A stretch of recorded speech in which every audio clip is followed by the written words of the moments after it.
اعوذ باللہ من الشیطان الرجیم بسم اللہ الرحمن الرحیم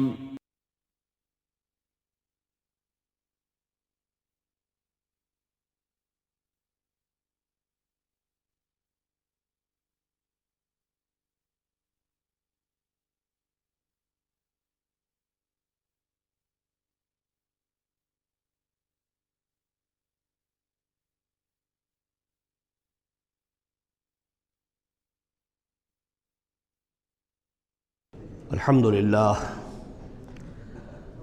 للہ وکفا والصلاة والسلام علی عباده الذین اصطفى خصوصاً علی افضلہم وخاتم النبیین محمد الامین وعلی آلہ وصحبہ اجمعین اما بعد فقد قال اللہ تبارک وتعالی کما ورد فی سورۃ الصافات اعوذ باللہ من الشیطان الرجیم بسم اللہ الرحمن الرحیم قال قائل منهم انی کان لی قرین یقول ائنک لمن المصدقین اذا متنا وکنا ترابا وعظاما ائنا لمدینون قال هل انتم مطلعون فاطلع فرآہ فی سواء الجحیم قال تاللہ ان کدت لتردین ولولا نعمت ربی لکنت من المحضرین صدق اللہ العظیم رب اشرح لی صدری ویسر لی امری واحلل عقدۃ من لسانی یفقہوا قولی اللہم ربنا الہمنا رشدنا واعذنا من شرور انفسنا اللہم ارنا الحق حقا وارزقنا اتباعہ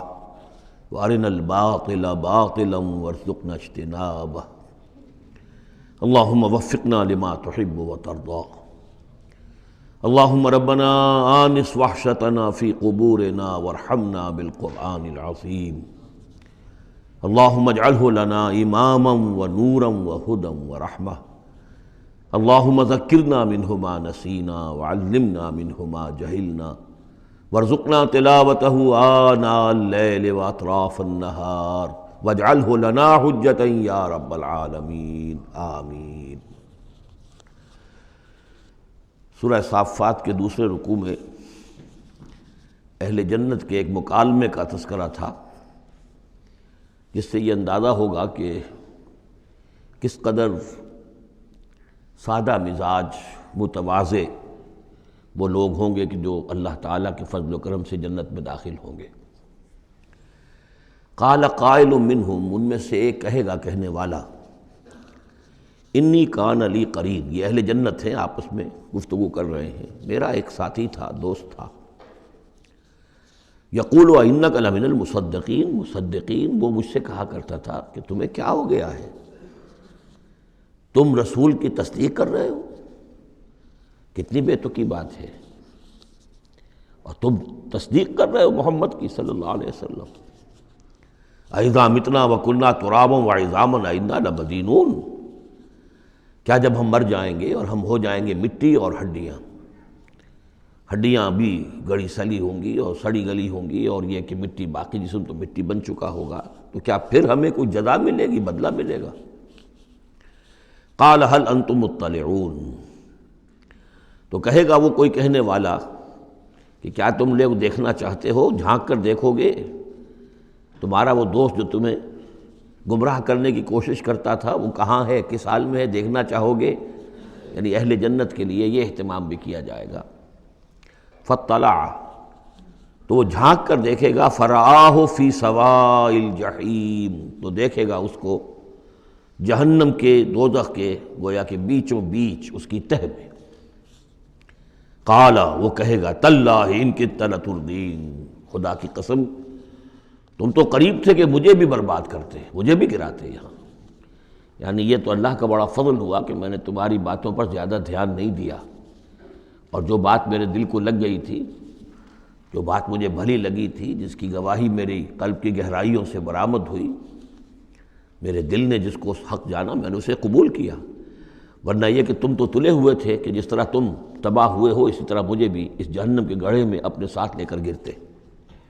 ولولا نعمت ربی لکنت من المحضرین، اور اگر میرے رب کی نعمت مجھ پر نہ ہوتی، احسان نہ ہوتا، انعام نہ ہوتا، یہ تو اللہ کا فضل ہے میرے پروردگار کا،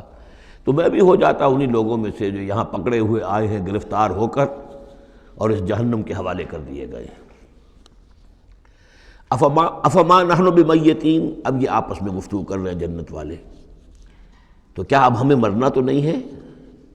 کیا اب ہمیں نہیں مرنا ہے؟ یعنی اب جنت میں آ کر تو ہم یہاں مستقل رہیں گے نا۔ وہ میں کہہ رہا تھا آپ سے کہ کس قدر سادہ مزاج کے لوگ ہوں گے، اور ان کے اندر کوئی تعلی نہیں ہوگی کہ ہم نے تو بڑی محنت سے جنت کمائی ہے، اب تو یہاں ٹھسے سے ہم رہیں گے اور ہمیشہ ہمیش رہیں گے۔ ان کے دلوں کی کیفیت اب بھی یہ ہے، افما نحن بمیتین الا موتتنا الاولی وما نحن بمعذبین، تو کیا اب ہمیں کوئی موت نہیں آئے گی سوائے اس موت کے کہ جو آ چکی ہے، وما نحن بمعذبین، اور اب تو ہم مطمئن ہو جائیں کہ کسی عذاب وغیرہ کا کھٹکا نہیں ہے، کہیں اور کوئی پکڑ، کوئی اور حساب کتاب، کوئی اور چھلنی تو ابھی نہیں لگنی ہے، وما نحن بمعذبین، اور ہمیں تو کوئی عذاب نہیں دیا جائے گا۔ ان ھذا لہو الفوز العظیم، یقیناً یہ تو پھر بہت بڑی کامیابی ہے۔ لمثل ھذا فلیعمل العاملون، بس عمل کرنے والوں کو ایسی چیز کے لیے عمل کرنا چاہیے، اس انجام تک پہنچنے کی کوشش کرنی چاہیے۔ یہ ہے وہ انجام کہ جو اہل جنت کا ہوگا، اور اس انجام کو اپنے سامنے رکھ کر ہر محنت کرنے والا، عامل تو سب ہیں، بھاگ دوڑ تو سب کر رہے ہیں، دنیا پیش نظر ہے، دنیا بھی بغیر بھاگ دوڑ کے تو نہیں ملتی، محنت ہوتی ہے، دن رات کی ہوتی ہے، خون پسینہ ایک کر کے دنیا ملتی ہے، لیکن یہ ہے کہ اصل میں یہ خون پسینہ جو ہے انسان کا وہ اتنا قیمتی ہے کہ اس کے عوض تو یہ جنت حاصل کرنی چاہیے، نہ یہ کہ محض دنیا کی چند روزہ زندگی کے عیش و آرام اور صرف اس کی زیبائش و آرائش۔ اذالک خیر نزلا ام شجرۃ الزقوم، بھلا یہ کیفیت بہتر ہوگی، یہ انجام بہتر ہوگا، یا وہ ایک مہمان نوازی کے اعتبار سے نزل پہلی مہمان نوازی، ام شجرۃ الزقوم، یا زقوم کا درخت بہتر ہوگا کہ جو جہنمیوں کو دیا جائے گا، ان کا جو ناشتہ ہوگا وہ زقوم سے ہوگا۔ انا جعلناھا فتنۃ للظالمین، ہم نے اس درخت کو ظالموں کے لیے، کافروں کے لیے فتنہ بنا دیا۔ اس کا ذکر آ چکا ہے سورہ بنی اسرائیل میں کہ یہ جو درخت ہے زقوم، قرآن کہتا ہے کہ جنت جہنم میں ہوگا، جہنم تو آگ کی جگہ ہے، تو وہاں درخت کیسے ہو جائے گا؟ کہاں درخت کہاں آگ؟ تو ہم نے اس کو فتنہ بنا دیا ہے۔ وہ لوگ سب ساری چیزیں جو ہے اس دنیا کے قوانین پر قیاس کر رہے ہیں، اس عالم کے قوانین یہ نہیں ہے، اس قوانین اور ہیں۔ یہاں کی آگ تو ایک دفعہ جلا دیتی ہے تو انسان مر جاتا ہے، وہاں کی وہ آگ جلائے گی لیکن مرنے نہیں دے گی۔ یہاں کھال جھلس گئی تو پھر کوئی لمبی چوڑی جو ہے وہ پلاسٹک سرجری کی جائے تو شاید دوبارہ کچھ ہو جائے، ورنہ یہ کہ خود بخود تو نہیں آ جائے گی، لیکن وہاں یہ ہے کہ جیسے ہی کھال جھلس جائے گی اور کھال اللہ تعالیٰ ان کو عطا کر دے گا۔ تو وہاں کے نوامیس، وہاں کے قوانین، وہاں کے جو بھی لاز ہیں وہ مختلف ہیں یہاں کے قوانین سے۔ انا جعلناھا فتنۃ للظالمین انھا شجرۃ تخرج فی اصل الجحیم، وہ ایک درخت ہے کہ جو جہنم کے بالکل تہ میں سے ابھرے گا، نکلے گا۔ طلعھا کانہ رؤوس الشیاطین، اور اس کے گابھے ایسے ہوں گے، خوشے ایسے ہوں گے جیسے شیطانوں کے سر ہیں، یعنی کوئی بہت ہی خوفناک قسم کے اور بہت بدنما۔ فَإِنَّهُمْ لَآكِلُونَ مِنْهَا، پھر یہ جو جہنمی ہے یہ کھائیں گے اس میں سے مجبور ہو کر۔ ویسے انسان اس کو دیکھنا تک پسند نہیں کرے گا، اس میں اس قدر کراہت ہوگی، لیکن یہ کہ چونکہ بھوک کی شدت ہوگی تو وہ کھائیں گے، منہ ماریں گے اس میں۔ فَمَالِئُونَ مِنْهَا الْبُطُونَ، اور اس سے اپنے پیٹوں کو بھریں گے۔ ثُمَّ إِنَّ لَهُمْ عَلَيْهَا لَشَوْبًا مِّنْ حَمِيمٍ، پھر جب اندر سے وہ کھولے گا اور پیاس کی طلب ہوگی تو پھر انہیں ایسا پانی دیا جائے گا کھولتا ہوا پینے کے لیے کہ جس میں پیپ کی ملاوٹ ہوگی، پیپ ملایا گیا ہوگا، لَشَوْبًا مِّنْ حَمِيمٍ۔ ثُمَّ إِنَّ مَرْجِعَهُمْ لَإِلَى الْجَحِيمِ، پھر یہ تو ابھی ابتدائی ہو گئی نا، جو ان کی مہمان نوازی جو ہے ابتدا میں ہو رہی ہے، اور اس کے بعد پھر ان کو لوٹا دیا جائے گا جہنم میں۔ انہم الفوا آباہم ضالین، یہ وہ لوگ ہیں جنہوں نے اپنے آباء و اجداد کو پایا گمراہ، بھٹکا ہوا، اب انہی کے اوپر انہوں نے انہی کے نقش پا پر چلنا شروع کر دیا۔ فہم علی آثارہم یہرعون، تو انہی کے نقوش پا پر اب یہ دوڑ رہے ہیں، بے اختیار دوڑے چلے جا رہے ہیں، بغیر سوچے سمجھے، جو بھی آباء و اجداد کے طور طریقے ہیں۔ وَلَقَدْ ضَلَّ قَبْلَهُمْ أَكْثَرُ الْأَوَّلِينَ، حالانکہ ان سے پہلے بھی جو پہلے لوگ تھے ان کی اکثریت بھی گمراہ تھی، وہ تو ہم دیکھ چکے ہیں۔ ان تُطِعْ أَكْثَرَ مَنْ فِي الْأَرْضِ يُضِلُّوكَ عَنْ سَبِيلِ اللَّهِ، یہ ہم آیت پڑھ چکے ہیں۔ اگر تم زمین میں بسنے والوں کی اکثریت کی پیروی کرو گے تو وہ تو تمہیں گمراہ کر کے چھوڑے گی۔ پھر یہ آیت بھی سورہ یوسف میں آ چکی ہے، وَمَا يُؤْمِنُ أَكْثَرُهُم بِاللَّهِ إِلَّا وَهُم مُشْرِكُونَ، کہ ان کی اکثریت جو ہے اللہ پر ایمان نہیں رکھتی مگر کسی نہ کسی نوع کے شرک کے ساتھ۔ اور شرک یہی ہوتا ہے کہ ایک بڑے اللہ کو مان کر کسی نہ کسی چھوٹے اللہ کو بھی مانا جائے، اور ہوتا یہ ہے کہ وہ چھوٹا خدا جو ہے وہ اعصاب پر سوار ہو جاتا ہے، اور بڑا تو کہتے ہیں وراء الورا، وہ تو ہے بیٹھا ہوا ہے، اسے اس دنیا کی فکر بھی نہیں ہے، کوئی چنتا بھی نہیں ہے، کوئی تشویش بھی نہیں ہے، وہ اپنے اندر مگن ہے۔ مشائین کا فلسفہ یہ ہے جو ارسطو کے پیروکار ہیں، اور ہمارے ہاں اکثر جو متکلمین ہیں وہ سب مشائین ہیں، ارسطو کے پیروکار ہیں اکثر متکلمین۔ تو متکلمین کے اس مشائین کا، ارسطو کا فلسفہ یہ ہے کہ اللہ تعالیٰ صرف کلیات کا عالم ہے، جزیات کا نہیں ہے، زیادہ اسے اس کائنات کی فکر ہی نہیں، اس نے بس پیدا کر دیا ہے، بس اللہ خیر صلی اللہ، کچھ قوانین بنا دیے، یہ خود بخود چل رہی ہے، اب اسے اس سے کچھ سروکار نہیں ہے۔ جیسے کہ کوئی کھلاڑی جو ہے وہ فٹ بال کو کک مارتا ہے، اب وہ فٹ بال جا رہی ہے، اب کھلاڑی ادھر کھڑا ہے، فٹ بال جا رہی ہے، اب یہ کھلاڑی چاہے کہ روک لے تو وہ فٹ بال کو روک تو نہیں سکتا، یہ تو جا رہی ہے، وہ تو زمین کی فرکشن ہے، کوئی رکاوٹ ہے، یا اس کی اپنا مومنٹم ختم ہوگا تو پھر یہ ہے کہ وہ رکے گی۔ تو یہ تصورات بھی اللہ کے بارے میں دنیا میں رہے ہیں، اور بڑے بڑے حکماء کے رہے ہیں، فلاسفہ کے رہے ہیں۔ انسان نے جب اپنے پیمانے ہیں ان پر اللہ کو ناپنا چاہا اور تولنا چاہا تو پھر اسی قسم کی حماقتوں میں انسان مبتلا ہوا۔ وَلَقَدْ ضَلَّ قَبْلَهُمْ أَكْثَرُ الْأَوَّلِينَ، ان سے پہلے بھی جو پہلے تھے، پہلوں کی اکثریت بھی تو گمراہوں پر مشتمل تھی۔ وَلَقَدْ أَرْسَلْنَا فِيهِمْ مُنذِرِينَ، ہم نے ان میں بھی اپنے خبردار کرنے والے بھیجے تھے۔ فَانظُرْ كَيْفَ كَانَ عَاقِبَةُ الْمُنذَرِينَ، تو دیکھ لو کیسا انجام ہوا ان کا جن کو خبردار کر دیا گیا تھا۔ قوم نوح کا کیا انجام ہوا، قوم ہود کا، قوم صالح کا، قوم شعیب کا، اور صدوم اور عمورہ کے شہروں کا، تم دیکھ لو کیا انجام ہوا۔ الا عباد اللہ المخلصین، البتہ ان میں سے جو اللہ کے خاص بندے تھے اللہ نے ان کو بچایا۔ وَلَقَدْ نَادَانَا نُوحٌ فَلَنِعْمَ الْمُجِيبُونَ، اور ہمیں پکارا تھا نوح نے تو ہم کیا ہی اچھے ہیں جواب دینے والے اور دعا کے قبول کرنے والے۔ رب انی مغلوب فانتصر، حضرت نوح علیہ السلام نے جب فریاد کی پروردگار مجھے تو انہوں نے دبا لیا ہے، میں مغلوب ہو گیا ہوں، تو اب تو ہی بدلہ لے اور تو ہی مدد فرما۔ تو اللہ کی مدد آ گئی، وَنَجَّيْنَاهُ وَأَهْلَهُ مِنَ الْكَرْبِ الْعَظِيمِ، اور ہم نے اسے اور اس کے گھر والوں کو کرب عظیم سے نجات دے دی۔ اب کرب عظیم کو آپ خود سوچئے کہ ایک تو کرب عظیم ان کی مسلسل 950 برس سے ایک شخص دعوت دے رہا ہو اور لوگ استہزاء کر رہے ہیں اور تمسخر کر رہے ہیں۔ یعنی یوں سمجھیے کہ مکے میں تو یوں کہا جا سکتا ہے کہ ابھی 10-12 برس ہی ہوئے ہیں مسلمانوں تمہیں یہ جھیلتے ہوئے، ہمارے اس بندے نے 950 برس تک صبر کیا تھا۔ تو اس کا اندازہ کریں کس قدر کرب میں، کس قدر ضیق میں اس کی جان آئی ہوگی۔ جیسے کہ ہم دیکھتے آ رہے ہیں کہ حضور کی جان جس طرح ضیق میں آ گئی تھی کہ ان کے اوپر گویا کہ لوگ عزت کر رہے ہیں، دکھائیے کوئی معجزہ، آپ رسول ہونے کا دعویٰ کرتے ہیں تو ایسا ہی معجزہ دکھائیے جیسے موسیٰ نے دکھائے، جیسے عیسیٰ نے دکھائے۔ اور ادھر سے اللہ تعالیٰ کا فیصلہ یہ ہے کہ کوئی ایسا حصی معجزہ ہم نہیں دکھائیں گے۔ تو چکی کے 2 پارٹوں کے درمیان محمد الرسول اللہ صلی اللہ علیہ وسلم آئے ہوئے۔ یہ تو سورہ انعام جو اس کا کلائمیکس ہے اس موضوع کا، اس عنوان کا، وہ پڑھ چکے ہیں۔ کرب عظیم پھر وہ بھی ہے کہ جب وہ بارش آئی ہے اور طوفان آیا ہے تو اب اس وقت بھی تو جو ہلچل مچی ہوگی اس کا آپ اندازہ کیجیے، کیا بھاگ دوڑ ہوئی ہوگی، کہاں کہاں لوگوں نے جان بچانے کی کوشش کی ہوگی۔ یوں ہی تو نہیں ہو گیا کہ بس آنے واحد کے اندر وہ سب کے سب غرق ہو گئے۔ تو کرب عظیم جو اس وقت ہوا ہے، یوں سمجھیے کہ ایک قیامت صغریٰ ہو گئی ہوگی۔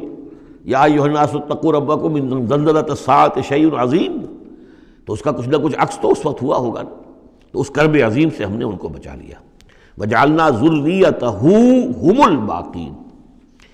یہ آیت بہت اہم ہے حکمت قرآنی اور فلسفہ قرآنی کے اعتبار سے،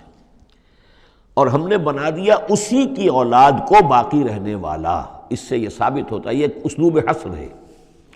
کہ حضرت نوح کے بعد پھر کسی اور شخص کی نسل دنیا میں چلی نہیں۔ یعنی یہ کہ ان کے ساتھ 72 تھے، 80 تھے، کتنے نہیں تھے۔ ایک جگہ قرآن میں یہ بھی آیا ما آمن معہ الا قلیل، سوائے چند لوگوں کو ایمان نہیں لایا۔ اور گمان یہی ہے کہ یا تو حضرت نوح علیہ السلام اور ان کے 3 بیٹے اور ان کے اہل خانہ، اور ممکن ہے کہ ایک بیوی تو پیچھے رہ گئی، غرق ہونے والی تھی، لیکن کوئی اور بیوی ان کی ہو کہ جو ان کے ساتھ ہو، اور باقی یہ کہ ممکن ہے ان کے جو کچھ ملازم ہوں گے، خادم ہوں گے بس، اور میرا یہ خیال ہے کہ ان پر کوئی ایمان نہیں لایا۔ پھر ظاہر بات ہے وہ خادم وغیرہ جو ہوتے ہیں پھر ان کے ساتھ تو اتنا اہتمام نہیں ہوتا کہ ان کی اولادیں بھی آگے چل سکیں، لہذا جو اولاد چلی ہے وہ صرف حضرت نوح علیہ السلام کے 3 بیٹوں سے، گویا کہ نسل انسانی جو ہے اب دنیا میں جتنے انسان ہیں وہ حضرت نوح علیہ السلام کے 3 بیٹوں کی نسل سے ہیں، سام، حام اور یافس۔ اور یہ کہ اسی لیے ان کو آدم ثانی کہا جاتا ہے۔ آدم اول تو حضرت آدم تھے، انہی سے نسل چلی انسانی، لیکن ابھی جو ہے جو میرا اندازہ تقریباً 2000 برس کا ہے، اس 2000 برس کے عرصے میں اسی علاقے میں آبادی ابھی ہوئی ہے، ابھی آبادی اور ادھر ادھر پھیلی نہیں تھی، اور وہیں وہ عظیم جو ہے سیلاب آ گیا، سب کے سب غرق ہو گئے، چند لوگ جو بچے ان کے ساتھ، محسوس ہوتا ہے کہ ان کی بھی آگے نسل نہیں چلی، صرف حضرت نوح علیہ السلام کے 3 بیٹوں سے۔ وَجَعَلْنَا ذُرِّيَّتَهُ هُمُ الْبَاقِينَ، یہ جو ہے حصر کا بڑا زوردار جو ہے یہ اسلوب ہے۔ وَتَرَكْنَا عَلَيْهِ فِي الْآخِرِينَ، آخرین، اور ہم نے اسی طریقے پر پھر پچھلوں کو چھوڑ دیا، پچھلوں میں سے کچھ لوگ اسی کے راستے پر چلے، حضرت نوح علیہ السلام کے راستے میں۔ ظاہر بات ہے کہ ان کے 3 بیٹوں کی اولاد کچھ عرصے تک تو یقیناً بالکل دین حق پر اور دین توحید ہی پر چلی ہوگی، پھر جیسے وقت گزرا پھر شیطان نے ورغلایا اور یہ کہ مختلف قسم کے توہمات میں اور مختلف قسم کے وہ جو شرک ہیں ان کے اندر مبتلا کر دیا۔ سلام علی نوح فی العالمین، سلام ہو نوح پر تمام جہانوں میں۔ انا کذالک نجزی المحسنین، اسی طرح ہم بدلہ دیتے ہیں اپنے محسن بندوں کو، وہ بندہ جو درجہ احسان کو پہنچ گیا ہو، اسلام، ایمان اور پھر سب سے اوپر احسان۔ انہ من عبادنا المؤمنین، یقیناً وہ ہمارے مومن بندوں میں سے تھے۔ ثم اغرقنا الآخرین، اور اس کے بعد ہم نے باقی جتنے بھی تھے ان سب کو غرق کر دیا۔ وَإِنَّ مِن شِيعَتِهِ لَإِبْرَاهِيمَ، اور اسی کی راہ پر چلنے والوں میں، اسی کی جماعت میں سے، اسی کے حزب میں سے ابراہیم تھے، یعنی یہ کہ جو نسل چلی ہے آگے تو حضرت ابراہیم بھی جو اٹھے ان کی حضرت سام کی اولاد میں سے، حضرت سام کی اولاد میں قوم عاد بھی ہے، اسی میں پھر قوم سمود بھی ہے، اور بھی اقوام ہیں سیمیٹک ریسز جتنی بھی ہیں، لیکن یہ کہ شہر ار میں جو موجودہ جو عراق ہے اس کے بہت جنوبی علاقے کے اندر یہ شہر تھا جس کے اب کھنڈرات برآمد ہوئے ہیں، وہاں حضرت نوح علیہ السلام، حضرت ابراہیم علیہ السلام کی پیدائش ہوئی، اور وہ حضرت نوح ہی کے طریقے پر توحید پر چل رہے ہیں۔ اذ جاء ربہ بقلب سلیم، جبکہ وہ اپنے رب کی طرف متوجہ ہوا قلب سلیم کے ساتھ۔ اب یہاں وہ حکمت سمجھ لیجئے کہ میں نے جو بارہ عرض کیا ہے کہ ایک فطرت سلیمہ اور ایک عقل سلیم، یہ 2 چیزیں ہیں، اور فطرت کا تعلق چونکہ روح سے ہے اور روح کا مسکن قلب ہے، تو آپ اسے فطرت سلیمہ کہیں یا اسے قلب سلیم کہیں، وہ ایک ہی بات ہے۔ قلب سلیم اپنی اصل حقیقت پر، اصل جو حیات اس کی ہے اس پر باقی ہو، پرورٹڈ نہ ہوئی ہو اس کی فطرت، اس پر پردے نہ پڑ گئے ہوں، اس کے خد و خال جو ہیں وہ اپنی اصل سلامتی کے ساتھ باقی ہوں، اور پھر اس کو کہتے ہیں صوفیہ سیر الی اللہ۔ اذ جاء ربہ بقلب سلیم، جو قلب سلیم ہے وہ اللہ کی طرف آگے بڑھتا ہے، اور عقل سلیم کی روشنی میں وہ پھر پہنچتا ہے توحید تک، اور توحید کے بعد معاد تک، جیسا کہ میں نے کئی مرتبہ عرض کیا کہ سورہ فاتحہ در حقیقت اسی مقام پر کھڑی ہے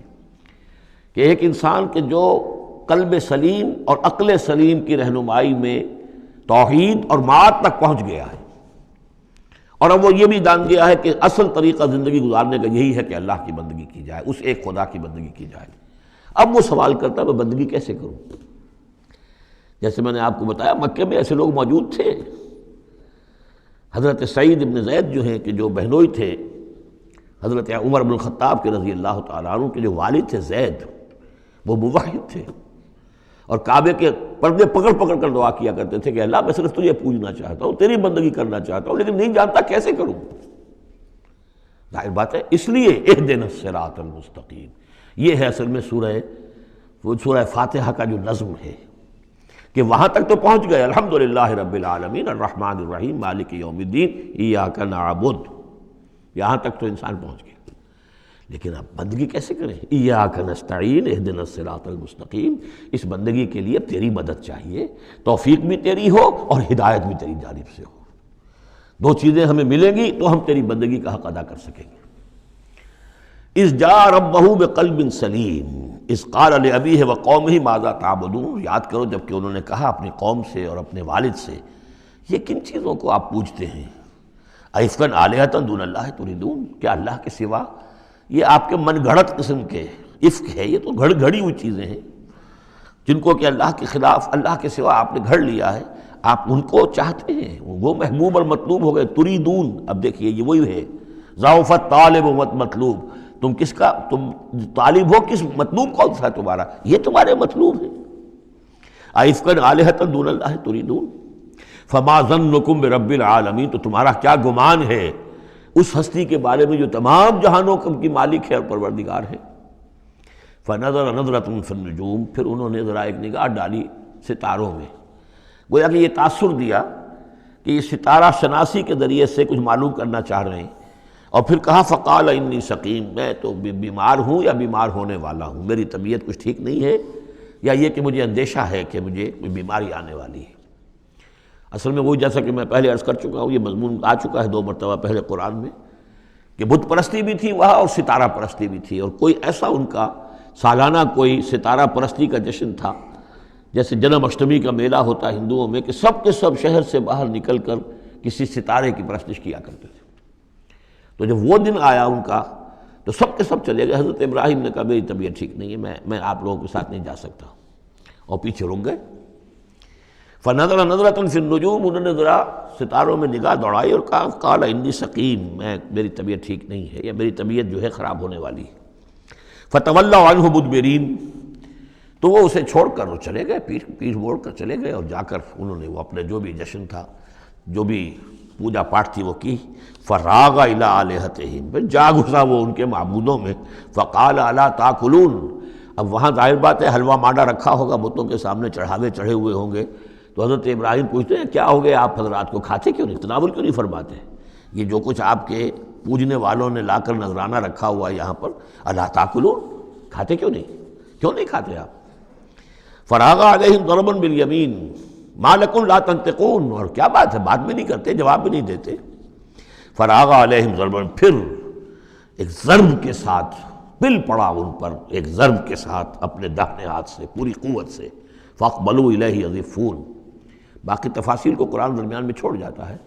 اب وہ سب کے سب چورا ہو گئے، ایک کو چھوڑ دیا صرف جو سب سے بڑا تھا۔ اب اس کے بعد جب وہ لوگ آئے ہوں گے، اور جو قیامت صغریٰ نہیں بلکہ کبریٰ وہ تو اس وقت ہو گئی ہوگی شہر کے اندر، کہ ہمارے یہ معبودوں کے ساتھ کیا کیا، کس نے کیا ہے۔ فاقبلوا الیہ یزفون، تو گھبراتے ہوئے دوڑے ہوئے ان کی طرف آئے۔ قال تعبدون ما تنحتون، اب انہوں نے پھر اب ان کے ساتھ مباحثہ کہہ لیجئے، مناظرہ کہہ لیجئے، بغیر کسی خوف کے، اتعبدون ما تنحتون، کیا آپ لوگ پوجتے ہیں ان چیزوں کو جنہیں خود تراشتے ہیں اپنے ہاتھ سے؟ واللہ خلقکم وما تعملون، یہ آیت بھی حکمت قرآنی اور فلسفہ قرآنی کے اعتبار سے بہت اہم ہے، جبکہ اللہ نے تمہیں بھی بنایا ہے اور تمہارا عمل جو ہے اس کا بھی پیدا کرنے والا اللہ ہے۔ اس پر اہل سنت کا یہ عقیدہ ہے کہ انسان کاسب عمل تو ہے، خالق عمل نہیں ہے۔ یعنی میں نے ارادہ کیا کہ میں یہ پیالہ اٹھاؤں، اس ارادہ کرنے کا معاملہ تو میرا ہے، اور اسی کے بنا پر اگر یہ ارادہ نیک ہے تو جزا،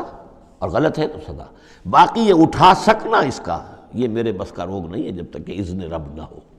اس لیے کہ نہ معلوم کتنی فورسز آف نیچر ہیں جو اس میں انوالوڈ ہیں، کتنا پریشر ہوا کا اس کے اوپر ہے۔ پھر یہ کہ میرا اپنا جسمانی نظام جو ہے، کہ میرے دماغ کا فیصلہ میرے ہاتھوں تک کنوے کرنے والے جو وہ الیکٹرک وائر ہیں اندر، وہ وائرنگ میں کوئی گڑبڑ ہو جائے کہیں، لیکن یہ ساری چیزیں جو ہوتی ہیں تو اعمال کا خالق اللہ ہے، کاسب انسان ہے۔ واللہ خلقکم وما تعملون، یہاں خاص طور پر یہ اس لیے کہا جا رہا ہے کہ تم نے تراشے ہیں نا یہ، تو تم جو کچھ کرتے ہو اپنے ہاتھوں سے، تمہارے جو اعمال ہوتے ہیں ان کا خالق بھی اللہ ہے۔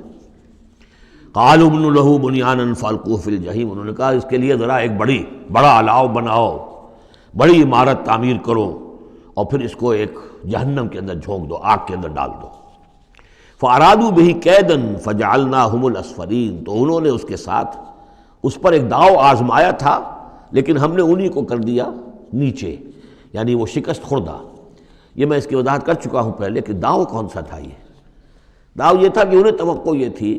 کہ اب جب بہرحال الاؤ بن رہا ہے، اس میں آگ دہکائی جا رہی ہے، تو حضرت ابراہیم کے علم میں آ رہا ہے، یا ہو سکتا ہے دیکھ بھی رہے ہوں، تو انہیں توقع یہ تھی کہ یہ سارا نشہ ان کا ہرن ہو جائے گا جب یہ دیکھیں گے آگ کو، اور جب گرانے لگیں گے انہیں تو فوراً تائب ہو کر اور ہماری جو بھی ہمارے عقائد ہیں ان میں واپس آ جائیں گے،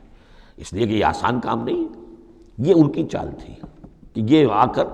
ان کے 14 طبق روشن ہو جائیں گے جب آگ کے کنارے پہ لا کے ان کو کھڑا کیا جائے گا، لیکن وہ تو بے خطر کود پڑا آتش نمرود میں عشق، عقل ہے محو تماشائے لبِ بام ابھی۔ تو حضرت ابراہیم علیہ السلام نے جب یہ کچھ کیا اور پھر اللہ نے گل و گلزار بنا دیا اس آگ کو، تو وہ لوگ جو ہے نہایت ناکام اور خائب و خاسر ہوئے۔ وقال انی ذاہب الی ربی سیہدین، اور اب حضرت ابراہیم نے فرمایا کہ میں اپنے رب کی طرف جاتا ہوں، وہ مجھے ہدایت دے گا، یعنی راستہ بتائے گا، یعنی اب ہجرت کر رہے ہیں، یہ قانون ہے۔ جب کسی نبی اور رسول کے قتل پر آمادہ ہو، ظاہر بات ہے کہ آمادگی سے کیا آگے بڑھ کر انہوں تو آمادگی سے بھی آگے نکل گئے، اپنی طرف سے تو ڈال ہی دیا نا آگ میں، اللہ نے بچا لیا اور بات ہے۔ جیسے کہ یہودیوں نے حضرت مسیح کو تو اپنے طور پر تو سولی پر چڑھا دیا، اللہ نے جو کیا وہ علیحدہ بات ہے، اللہ نے معجزے کے طور پر ان کو آسمان پر اٹھا لیا۔ قال انی ذاہب الی ربی سیہدین، میں تو اب اپنے رب کی طرف ہجرت کروں گا اور وہ مجھے راستہ بتائے گا، میں جاؤں کہاں۔ رب حب لی من الصالحین، بہت لمبا راستہ انہیں لینا پڑا ہے، اس لیے کہ یہ عراق اور شام اور فلسطین کے درمیان بہت بڑا صحرا ہے، درمیان میں یہ زیادہ تر جو شرق اردن کا پورا علاقہ بہت زبردست صحرا ہے یہ، تو ادھر سے کوئی جا ہی نہیں سکتا تھا، وہ تو وہی جو دریا کے ساتھ ساتھ جو ہے فرات کے ساتھ ساتھ ہوتے ہوئے اوپر گئے ہیں، ہاران کا علاقہ ہوتا تھا، شمالی شام کا علاقہ، پھر وہاں سے پھر نیچے اترے ہیں اور فلسطین کے علاقے میں پہنچے، بہت لمبا سفر کرنا پڑا۔ وقال انی ذاہب الی ربی سیہدین رب حب لی من الصالحین، اور اب دل سے ایک دعا نکلی، پروردگار مجھے عطا فرما کوئی نیک بیٹا، صالح بیٹا، حب لی مجھے دے، بخش دے۔ فبشرناہ بغلام حلیم، تو ہم نے اسے ایک ایسے بیٹے کی بشارت دی جو حلیم ہے۔ اس لفظ حلیم کے بارے میں ایک بات بہت نوٹ کر لیجئے،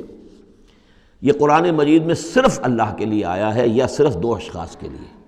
حضرت ابراہیم کے لیے اور حضرت اسماعیل کے لیے، تیسری کسی جگہ پر کسی شخصیت کے لیے حلیم کا لفظ نہیں آیا۔ کل 3 مرتبہ آیا ہے غیر اللہ کہہ لیجیے، یعنی باقی تو اللہ کے لیے، حلیم تو وہ تو ہے ہی ہے، بار بار آ رہا ہے، بار بار آ رہا ہے، لیکن اللہ کی یہ شان وہ ہے کہ جو گویا کہ زیادہ عام نہیں ہے لوگوں کے اندر، ورنہ یہ کہ کچھ نہ کچھ عکس ہر چیز کا اللہ کی صفات کا لوگوں میں ہے، لیکن حلم جس کو کہتے ہیں، حضرت ابراہیم کے لیے 2 مرتبہ اور حضرت اسماعیل کے لیے غلام حلیم۔ اس کے مقابلے میں حضرت اسحاق کے لیے لفظ آتا ہے غلام علیم، علیم اور حلیم، اس کو اچھی طرح نوٹ کر لیجیے، ایک میں علم زیادہ اور انہی سے پھر آگے جو ہے نبوت کا سلسلہ چلا ہے، اور ایک میں حلم زیادہ، وہ حضرت اسماعیل ہے۔ فلما بلغ معه السعی قال یا بنی انی اری فی المنام انی اذبحک فانظر ماذا تری، تو پھر جب وہ پہنچے اس عمر کو کہ ان کے ساتھ بھاگ دوڑ کر سکیں، ان کے کام میں ہاتھ بٹا سکیں، قال یا بنی، انہوں نے کہا ہے میرے بیٹے میں تو دیکھ رہا ہوں، انی ارا فعل مضارع ہے کہ 3 دن ہو گئے مجھے دیکھتے ہوئے، خواب دیکھ رہا ہوں، ایک ہی خواب میں نیند میں دیکھ رہا ہوں، انی اذبحک کہ میں تمہیں ذبح کر رہا ہوں، فانظر ماذا تری، تو تم دیکھو تمہاری رائے کیا ہے، تمہارا کیا خیال ہے۔ قال یا ابت افعل ما تؤمر، یہ ہے ان کا حلم، انہوں نے کہا فوراً ابا جان کر گزریے جس چیز کا آپ کو حکم ہو رہا ہے، انہیں معلوم ہے کہ میرے والد نبی ہیں اور میرے والد کا خواب وہی ہے، وہ کوئی ایسا خیال نہیں ہے کہ جو من گھڑت خیال ہو یا کسی شیطان کی طرف سے کوئی ان کو جو ہے اس طرح کی چیز جو ہے وہ دکھائی جا رہی ہو۔ تو انہوں نے کچھ نہیں کہا ابا جان پتہ نہیں سوچیے تو صحیح ہے، خواب باقی خواب صحیح ہے، سچا ہے، کیا ہے، نہیں کچھ نہیں۔ یا ابت افعل ما تؤمر ستجدنی انشاءاللہ من الصابرین، قریب انشاءاللہ آپ مجھے پائیں گے صبر کرنے والوں میں۔ یہی میں سمجھتا ہوں کہ ان کا وہ رویہ ہے کہ جس کی وجہ سے یہ حلیم کا خطاب اللہ تعالیٰ کی طرف سے انہیں ملا ہے۔ یہاں یہ بات بھی نوٹ کر لیجئے کہ یہود نے بڑی زبردست کوشش کی ہے تورات میں تحریف کرنے کی، کہ ذبیح اللہ حضرت اسماعیل کے بجائے حضرت اسحاق کو قرار دیا جائے، جگہوں کے نام بدل دیے ہیں، فلسطین میں بھی ایک علاقہ، ایک جگہ کا نام مریا رکھ دیا ہے، مروا، جیسے مروا کے اوپر قربان گاہ تھی وہ مریا وہاں بنا دیا ہے، وہاں بھی ایک مکہ بنا دیا، وادی بقا، وادی بقا وہ مکہ، اس لیے کہ مکہ جو ہے وہ وادی مکہ تھی، جس میں کہ یہ اللہ تعالیٰ نے حضرت ابراہیم کو وہ جگہ بتائی کہ یہ ہے بیت اللہ کا مقام۔ اور یہ کہ عجیب بات یہ ہے کہ بعض ہمارے مفسرین بھی ان کے اس پروپیگنڈے سے متاثر ہو گئے ہیں، اور یہ کہ ذبیح اللہ جو ہے وہ حضرت اسماعیل نہیں بلکہ حضرت اسحاق ہیں۔ غالباً اگر میرا حافظہ ٹھوکر نہیں کھا رہا تو تبری اس مغالطے میں مبتلا ہو گئے، بہت بڑے مفسر ہیں۔ تو اس پر جو کتاب لکھی مولانا حمید الدین فراہی نے عربی زبان میں، وہ بہت مارکے کی کتاب تھی، الرائے الصحیح فی من هو الذبیح، کون ذبیح ہے اس کے بارے میں صحیح رائے، عربی زبان میں لکھی۔ اس کا ترجمہ مولانا اصلاحی صاحب نے کیا تھا، وہ ہم نے شائع کیا تھا انجمن خدام القرآن کے تحت، غالباً اب بھی کہیں ہوگا، لیکن وہ کتاب اتنی دقیق ہے، اتنی مشکل ہے، عام ذوق کی نہیں ہے، اس لیے میں نے ایک مرتبہ بہت سی وہ شائع کر لی تھی، وہ بہت عرصے تک پڑھی نہیں، پھر اس کے پڑھنے والے نہیں نکلے۔ قال یا بنی انی اری فی المنام انی اذبحک فانظر ماذا تری، قال یا ابت افعل ما تؤمر ستجدنی ان شاء اللہ من الصابرین فلما اسلما وتلہ للجبین، تو جب ان دونوں نے فرما برداری کی روش اختیار کر لی اور حضرت ابراہیم نے اسماعیل کو لٹا دیا پیشانی کے بل کہ تاکہ چہرہ سامنے نہ ہو، بجائے سامنے وہ چلانے کے چھری اس گدی پر چلانے کی کوشش کی۔ وَنَادَيْنَاهُ يَا ابراہیم، اور ہم نے پکارا ہے ابراہیم قَدْ صَدَّقْتَ الرُّؤْيَا، تم نے تو اپنا خواب سچا کر دکھایا۔ اِنَّا كَذَلِكَ نَجْزِي الْمُحْسِنِينَ، ہم اسی طرح اپنے محسن بندوں کو بدلہ دیتے ہیں۔ إِنَّ هَذَا لَهُوَ الْبَلَاءُ الْمُبِينُ، یقیناً یہ بہت بڑی آزمائش تھی۔ یہ شاباش کی حد ہے کہ ممتحن یہ کہے اس سے کہ جس کا امتحان لے رہا ہو کہ بھائی امتحان بڑا سخت لیا تھا میں نے تمہارا واقعتاً، اب یہ شاباش کا جو ہے یوں سمجھیے کہ سب سے آخری شکل ہے کہ ممتحن کہے۔ اس موضوع پر میں نے ایک تحریر لکھی تھی جو کتابچے کی شکل میں موجود ہے، حج اور عید الاضحیٰ اور اس کی حکمت، اس میں نے یہ چیزیں بیان کی ہیں۔ وَفَدَيْنَاهُ بِذِبْحٍ عَظِيمٍ، اور پھر ہم نے اس کی جگہ پر فدیہ، ایک ذبح عظیم، جنت کا ایک میڑھا آیا اور وہ اس کی جگہ پر حضرت اسماعیل کی جگہ پر ذبح ہوا، اور اسی کی پھر اب یہ یاد ہے کہ جو بنائی جا رہی ہے قربانی جو ہوتی ہے۔ وَتَرَكْنَا عَلَيْهِ فِي الْآخِرِينَ، اسی پر ہم نے پھر باقی رکھا پچھلوں میں بھی، یعنی اس میں یہ بھی ہو سکتا ہے کہ پوری ملت ابراہیم مراد ہو، جیسے ملت نوح پر ہم نے باقی رکھا کچھ لوگوں کو جن میں سے حضرت ابراہیم بھی تھے، اور یہ بھی کہ اس قربانی کا خاص طور پر جو ہے اس کا ذکر کیا جا رہا ہو۔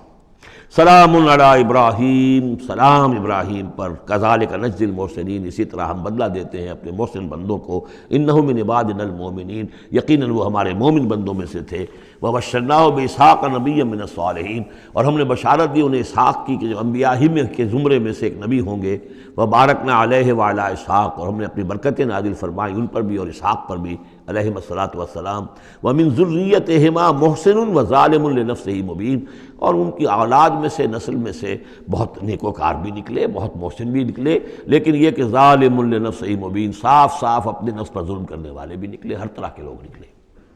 وَلَقَدْ مَنَنَّا عَلَىٰ مُوسَىٰ وَهَارُونَ، یہ قصص النبیین کے انداز کی صورت ہے جو میں یہ اصطلاحات سے آپ کو واقف کرا چکا ہوں۔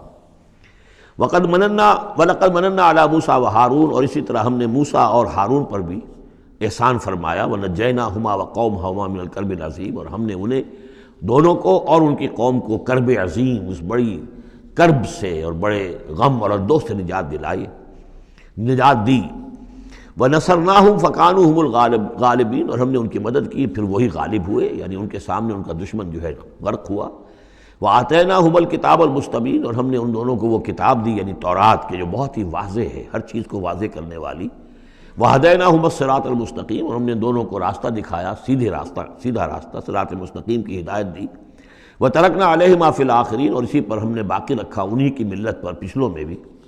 سلام علی موسیٰ وہارون، سلام موسیٰ پر بھی اور ہارون پر بھی۔ انا کذالک نجزی المحسنین انہما من عبادنا المؤمنین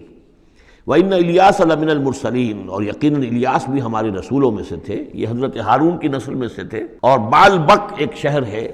بال کا، بک اصل میں پرانی عبرانی زبان میں شہر کو کہتے تھے،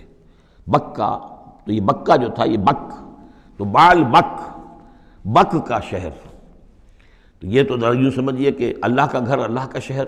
اور یہ ایک بال کا بھی ایک شہر تھا، بال ان کا بہت بڑا معبود تھا، اور وہ سانڈ کی شکل میں اس کا بت بنتا تھا۔ وَإِنَّ إِلْيَاسَ لَمِنَ الْمُرْسَلِينَ إِذْ قَالَ لِقَوْمِهِ أَلَا تَتَّقُونَ، جبکہ انہوں نے اپنی قوم سے یہ کہا کہ تم تقوی اختیار نہیں کرتے، ڈرتے نہیں ہو۔ أَتَدْعُونَ بَالًا، تم پکارتے ہو بال کو، وَتَذَرُونَ أَحْسَنَ الْخَالِقِينَ، اور جو بہترین خالق ہے اس کو تم نے چھوڑ دیا ہے۔ اللہ ربکم، جو اللہ ہے تمہارا رب ہے، ورب آبائکم الاولین، اور تمہارے جو پچھلے آباء و اجداد تھے ان سب کا رب ہے۔ فَكَذَّبُوهُ فَإِنَّهُمْ لَمُحْضَرُونَ، تو انہوں نے اس کو جھٹلا دیا اور تو وہ سب کے سب جو ہیں وہ پکڑے ہوئے آئیں گے قیامت کے دن، گرفتار ہو کر حاضر کر دیے جائیں گے، محضر ہوں گے۔ الا عباد اللہ المخلصین، سوائے ان میں سے ان اللہ کے نیک بندوں کے کہ جن کو اللہ نے اپنے لیے خالص کر لیا تھا۔ وَتَرَكْنَا عَلَيْهِ فِي الْآخِرِينَ، اور ہم نے اسی پر پھر باقی رکھا پچھلوں میں بھی، اسی ملت اسی طریقے کا ایک تسلسل چلا آ رہا ہے۔ اِنَّ هَٰذِهِ أُمَّتُكُمْ أُمَّةٌ وَاحِدَةٌ، یہ بات دو مرتبہ یہ آیت آ چکی ہے۔ سلام علی الیاسین انا کذالک نجزی المحسنین انہ من عبادنا المؤمنین۔ اب یہ جو بار بار آ رہی ہیں آیتیں میں ان کا ترجمہ نہیں کر رہا ہوں، اور بہت سادہ بھی ہیں کہ جن کے ترجمے کی ضرورت نہیں ہے۔ وَإِنَّ لُوطًا لَمِنَ الْمُرْسَلِينَ، اور یقیناً لوط بھی رسولوں میں سے تھے۔ اذ نجیناہ وَأَہلَہ اجمعین، جبکہ ہم نے اسے بھی نجات دی اور ان کے گھر والوں کو بھی، سب کو۔ اصل میں اس کے سب کی تفصیل قرآن مجید سے تو ایسے معلوم ہوتا ہے کہ خاصا بڑا خاندان ہوگا، خاصا بڑا گھرانہ ہوگا، جن میں سے صرف ایک جو ہے عورت، ان کی بیوی جو تھی وہ رہ گئی پیچھے۔ تورات سے یہ معلوم ہوتا ہے کہ ان کی صرف 2 بیٹیاں تھیں اور کوئی خاندان نہیں تھا، بس وہ اپنی 2 بیٹیوں کو لے کر نکلے ہیں، واللہ عالم۔ قرآن کے بیان سے اندازہ جو ہوتا اہل، تو معلوم ہوتا کہ خاندان جو ہے وہ کسی سائزیبل ہوگا، واللہ عالم۔ الا عجوزا فی الغابرین، سوائے ایک بڑھیا کے جو پیچھے رہنے والوں میں تھی۔ ثم دمرنا الاخرین، پھر ہم نے جڑ سے اکھاڑ کر پٹک دیا پچھلوں کو، باقیوں کو۔ وَإِنَّكُمْ لَتَمُرُّونَ عَلَيْهِمْ مُصْبِحِينَ، اور تم گزرتے ہی ہو صبح کے وقت ان پر سے، یعنی جہاں ان کے کھنڈرات تھے، جس کے بارے میں ابھی حال ہی میں خبر آئی ہے کہ کچھ برٹش جو ہیں آرکیالوجی وغیرہ سے جن کو دلچسپی ہے اور جو اس کے ماہر ہیں، تحقیق کی ہے کہ وہ ڈیڈ سی کے پانی کی سطح کے نیچے اب آثار تلاش کیے جا چکے ہیں اس سدوم اور عمورہ کے، وہ موجود ہیں، اور تورات اور قرآن دونوں کی پوری توثیق ہو گئی ہے۔ انشاءاللہ اب یہ ساری، اب حضرت نوح علیہ السلام کی کشتی بھی، وہ بھی لوگوں کی نگاہوں کے سامنے آ جائے گی، اس لیے کہ قرآن کے انداز سے یہ معلوم ہوتا ہے کہ ایک وقت میں وہ بھی ایک بڑی آیت کی حیثیت سے ظاہر ہوگی، اور یہ کہ یہ ساری چیزیں جو لوگوں کے سامنے ایک ثبوت کے طور پر آتی چلی جائیں گی۔ یہ ساری تاریخ جو قرآن بیان کر رہا ہے اور تورات نے بیان کی، صحیح ہے۔ وَإِنَّكُمْ لَتَمُرُّونَ، تم گزرتے ہو، جب تمہارے قافلے جاتے ہیں تو وہاں سے گزر کر جاتے ہو تم، صبح کے وقت بھی اور باللیل، کبھی رات کے وقت بھی۔ افلا تعقلون، تو کیا تم عقل سے کام نہیں لیتے؟ وَإِنَّ يُونُسَ لَمِنَ الْمُرْسَلِينَ، اور یونس بھی اسی طرح اللہ کے رسولوں میں سے تھے۔ اِذْ أَبَقَ إِلَى الْفُلْكِ الْمَشْحُونِ، جبکہ وہ بھاگ کر پہنچا اس کشتی میں کہ جو پہلے ہی سے لدی ہوئی تھی۔ اس کو چونکہ اپنی قوم کو چھوڑ کر غصے میں بھرے ہوئے، ذهب مغاضبا، یہ ہم پڑھ چکے ہیں، یعنی اپنے قوم کے انکار اور کفر کی وجہ سے اتنا انہیں طیش آیا، اتنا غصہ ہوا، غضبناک ہو کر، بس یہ غلطی ہوئی کہ انہیں انتظار کرنا چاہیے تھا کہ اللہ تعالیٰ کی طرف سے انہیں ایکسپریس پرمیشن ملے، واضح کہ اب ہاں تم اپنی قوم کو چھوڑ کر چلے جاؤ۔ اس کے بغیر رسول اپنی جگہ نہیں چھوڑ سکتا۔ لیکن یہ کہ وہ اس وقت جو ان کے اندر حمیت حق تھی وہ اتنے جوش میں آئی کہ بس ایک بات کا سہو ہو گیا، خطا ہو گئی۔ اب وہ گئے ہیں چھوڑ کر، تو پھر وہ غالباً وہی دجلہ اور فرات میں سے کسی دریا کے اندر کوئی کشتی ہوگی، اس میں یہ سوار ہو گئے۔ فَسَاهَمَ فَكَانَ مِنَ الْمُدْحَضِينَ، تو اس کشتی کا کوئی ڈولنے لگی، کوئی معلوم ہوا کہ ڈوب جائے گی، تو انہوں نے یہ کہا ان کے اپنے رواج کے مطابق، یا تو یہ کہ وزن کم کرنے کے اعتبار سے سوچا ہوگا کہ ایک آدمی کو تو یہاں سے اترنا ہوگا ورنہ پوری کشتی ڈوب جائے گی۔ روایات میں یہ بھی آتا ہے کہ انہوں نے سمجھا کہ کوئی غلام بھاگا ہوا آیا ہے اور اس کی وجہ سے ہماری یہ کشتی جو ہے یہ اب یہ ڈوبنے کے قریب آ گئی ہے، تو پھر اس قرآن اندازی کی کہ کون ہے وہ، اور قرآن اندازی میں نام حضرت یونس کا نکلا، تو انہوں نے اٹھا کے انہیں اور وہ دریا میں پھینک دیا۔ فساہما، انہوں نے قرآ ڈالا، فکان من المدحضین، تو وہی ہوا جسے دھکیل دیا گیا دریا کے اندر۔ فالتقمہ الحوت، تو اسے نگل لیا مچھلی نے، کوئی ویل ہوگی بڑی مچھلی، اور آج کل تو آپ کو معلوم ہے جس سائز کی ہوتی ہیں۔ وہو ملیم، اور وہ ملامت زدہ تھے اللہ کی طرف سے۔ اب ظاہر بات ہے کہ جو بھی خطا ہو جاتی ہے اور جتنی بڑی شخصیت ہوتی ہے اس کے بارے میں ان کی چھوٹی سی خطا کے اوپر بھی اللہ کا جو اظہار ہوتا ہے ناراضگی کا، وہ بہت سخت ہوتا ہے۔ جن کے رتبے ہیں سوا، ان کی سوا مشکل ہے ان کے مقامات کے اعتبار سے۔ فلولا انہ کان من المسبحین، تو اگر نہ ہوتے وہ تسبیح کرنے والوں میں سے، لا الہ الا انت سبحانک انی کنت من الظالمین، وہ ہم پڑھ چکے ہیں آیت کریمہ۔ اس کا انہوں نے اس کشتی، اس مچھلی کا معاملہ اللہ نے ایسا خاص بھی رکھا ہوگا کہ کوئی اور ان کو جو ہے وہ ابھی ان کی موت وہاں واقع نہیں ہوئی، اس کے اندر گھٹن کی وجہ سے، اللہ کے اختیار میں سب کچھ ہے، اور وہ وہاں زندہ بھی رہے اور تسبیح کرتے رہے۔ فَلَبِثَ فِي بَطْنِهِ إِلَىٰ يَوْمِ يُبْعَثُونَ، لَلَبِثَ، تو وہ رہتا، اگر وہ نہ ہوتا مسبحین میں سے، تسبیح نہ کرتا، یہ آیہ کریمہ کا ورد وہاں نہ انہوں نے کیا ہوتا، تو یہ کہ وہ پھر رہتا اسی کشتی اسی مچھلی کے پیٹ میں یوم یبعثون، قیامت تک، وہیں سے ان کا بعث بعد الموت ہوتا۔ فنبذناہ بالعراء، لیکن یہ کہ انہوں نے چونکہ اللہ سے اپنی معافی چاہی اور استغفار کیا، لا الہ الا انت سبحانک انی کنت من الظالمین، تو اللہ تعالیٰ نے ان کو اس نے مچھلی کو حکم دیا اور مچھلی نے اسے بالعراء، ایک چٹیل میدان میں کہیں اگل دیا، اور جا کر وہ ایک ساحل کے پر کسی پر چٹیل میدان کے اوپر وہ ڈال دیے گئے۔ وہو سقیم، حالت ان کی خستہ تھی، مچھلی کے پیٹ میں رہے ہیں تو کوئی ڈائجسٹیو جوسز وغیرہ نے آخر کھال وال کو جو کچھ کیا ہوگا، بہت خستہ حالت کے اندر وہ مچھلی نے اگل دیا، اب وہ چٹیل میدان پر پڑے ہیں۔ اب یہ جو ہے فَأَنبَتْنَا عَلَيْهِ شَجَرَةً مِّن یقطین، تو ہم نے اس پر ایک یقطین کا درخت اگا دیا۔ اس کی مجھے اس سے پہلے کہیں تفاسیر میں تو نہیں ملی ہے بات، لیکن ہمارے ہاں ایک صاحب یہی کراچی میں، ان کا انتقال ہوا چند سال پہلے، احمد الدین مارہروی، یہ محکمہ تعلیم سے متعلق تھے، اللہ تعالیٰ ان پر اپنی رحمت نازل فرمائے۔ تو وہ محکمہ تعلیم میں کبھی رہے ہیں مکران کے علاقے میں، تو ان کا وہاں ایک بیل ہوتی ہے، اگین کہتے ہیں، اگین، یہ یعنی ان بلوچوں کے ہاں، ان مکرانیوں کے ہاں اس کا نام اگین ہے، اور وہ بیل ایسی ہے کہ جس کے پتے بڑے بڑے ہوتے ہیں اور وہ زمین میں پھیلتی جاتی ہے، اور اس کی اندر کچھ ایسا انسیکٹیسائیڈ ہے، کوئی ایسی چیز ہے، ریپیلنٹ ہے، کہ کوئی جو ہے حشرات الارض اس کے قریب نہیں آتے۔ تو اللہ تعالیٰ نے وہ اگین کا درخت جو ہے، یقطین جو ہے، اب وہ قاف گاف بنتا ہے، وہ تو آپ کو معلوم ہے پورے سعودی عرب میں بھی قاف جو ہے قم کو وہ گم ہی کہتے ہیں، تو یقطین سے یقین سے اگین وہ بن گیا ہوگا، تو وہ اب بھی موجود ہے، وہ پودا وہ ایک بیل کی طرح پھیلتا ہے، اور اس کا جو ایک جو ہے جیسے ہمارے ہاں گھیا ہوتا ہے، گول گھیا، اس قسم کا اس کا پھل ہوتا ہے، بہت میٹھا، وہ اس میں لگتا ہے۔ تو اللہ تعالیٰ نے ان کے لیے گویا کہ انتظام کر دیا کہ یہ یہاں پڑے ہیں تو ان کے زخم وغیرہ ٹھیک ہوں، کھال صحیح ہو، لہٰذا ان کے اوپر کوئی جو ہے حشرات الارض ان کے اوپر حملہ آور نہ ہو جائیں، کوئی بیکٹیریا نہ آ جائیں، تو وہ چیز ریپیلنٹ جو ہے وہ اس کے اندر موجود تھی اگین کے اندر۔ وَأَنبَتْنَا عَلَيْهِ شَجَرَةً مِّن یقطین، ہم نے یقطین کی ایک بیل اس کے اوپر اگا دی، اب اس کا سایہ بھی ہو گیا، دھوپ سے بھی بچت ہو گئی، اور وہاں پڑے پڑے ہی وہ جو پھل جو ہوگا اس کا کہ جو اندر مٹھاس بھی تھی اور غذا بھی دے رہی ہے، تو وہاں سے ان کو وہ پھل بھی اللہ نے دے دیا۔ وَأَرْسَلْنَاهُ إِلَىٰ مِائَةِ أَلْفٍ أَوْ يَزِيدُونَ، پھر ہم نے انہیں ٹھیک کر کے یعنی صحت یاب کر کے پھر ہم نے انہیں بھیج دیا 1,00,000 انسانوں کی طرف۔ آیا یہ اپنی ہی قوم کی طرف واپس آئے ہیں یا کسی اور قوم کی طرف بھیجے گئے، یہ یقین کے ساتھ معلوم نہیں ہے، لیکن یہ کہ پھر انہیں، اور غالباً یہی ہے اغلب کہ اپنی ہی قوم کے پاس واپس آ گئے، جن کا کہ عذاب ٹل گیا تھا،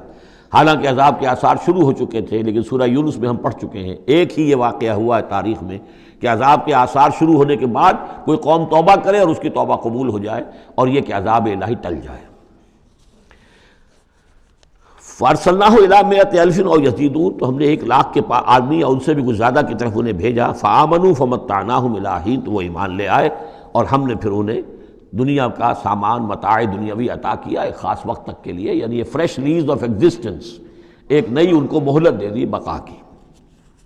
فَاسْتَفْتِهِمْ أَلِرَبِّكَ الْبَنَاتُ وَلَهُمُ الْبَنُونَ، اب یہاں پر وہ جو مشرک تھے مکے کے، ان کے جو عقائد تھے اب ان سے بحث ہو رہی ہے۔ تو اے نبی ذرا ان سے پوچھئے، کیا تیرے رب کے لیے تو بیٹیاں ہیں اور ان کے لیے بیٹے ہیں؟ یعنی یہ کہ اوروں نے تو چلیے بیٹا تو دیا، اللہ کو الاٹ کیا تو بیٹا تو کیا، انہوں نے الاٹ بھی کیے تو بیٹی ہیں جو خود انہوں پسند نہیں ہے۔ ام خلقنا الملائکۃ اناسا، کیا ہم نے فرشتوں کو واقعی مؤنث بنایا تھا؟ وہم شاہدون، وہ گواہ ہیں اس کے، انہیں معلوم ہے کہ واقعتاً ہم نے فرشتوں کو جو بنایا تھا تو مؤنث بنایا تھا۔ الا انہم من افکہم لیقولون، نہیں آگاہ ہو جاؤ، یہ ان کے اپنے بنائے ہوئے جھوٹ موٹ کے عقائد ہیں، اور وہ کہتے ہیں ولد اللہ، اللہ کی اولاد ہوئی، وانہم لکاذبون، یقیناً وہ جھوٹے ہیں۔ اصطفى البنات علی البنین، کیا اللہ تعالیٰ نے بیٹوں کو چھوڑ کر بیٹیاں پسند فرما لی؟ ما لکم کیف تحکمون، تمہیں کیا ہو گیا ہے، تم کیسے فیصلے کر رہے ہو، کیسی رائے دے رہے ہو؟ افلا تذکرون، تو کیا تم دھیان نہیں کرتے، عقل سے کام نہیں لیتے؟ ام لکم سلطان مبین، کیا تمہارے پاس کوئی کھلی سند ہے، کوئی سلطان ہے؟ اب یہ صورت بھی نوٹ کر لیجئے، یہ تیسری صورت ہے اسی سٹائل کی، سورہ حجر، پھر سورہ شعراء،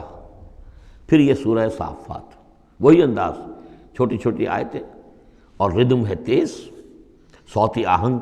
زیادہ نمایاں ہے، ڈیوائن میوزک جس کو میں کہا کرتا ہوں، ملکوتی غنا جو ہے ان صورتوں کے اندر۔ تو یہ بھی ابتدائی دور کی صورتوں میں سے ہے۔ ایسا محسوس ہوتا ہے کہ اللہ تعالیٰ نے مکی صورتوں کے ہر گروپ کے اندر ایک جو ہے ابتدائی زمانے کی صورت جو ہے وہ شامل کر دی، اور اس کا جو حکمت میری سمجھ میں اب تک آئی ہے، واللہ عالم کوئی اور بڑی حکمت بھی ہو سکتی ہے جو ہمارے علم میں ابھی نہ آئی ہو، لیکن یہ کہ تاکہ مونوٹنی نہ رہے بلکہ مضامین کے اندر تنوع پیدا ہو جائے۔ لیکن ظاہر بات ہے کہ اب ایک آدمی پڑھ رہا ہے قرآن مجید، فرض کیجئے ایک شخص جو ہے ایک پارہ روزانہ پڑھتا ہے، تب اس میں یہ ہے کہ اس کے سامنے مضامین ایسے نہ ہوں کہ بس وہ کئی دن تک متواتر ایک ہی قسم کے مضامین میں رہے، بلکہ یہ کہ پھر بدل کر عدل کر مضامین آتے چلے جائیں۔ واللہ عالم۔ ام لکم سلطان مبین، کیا تمہارے پاس کوئی کھلی سند ہے؟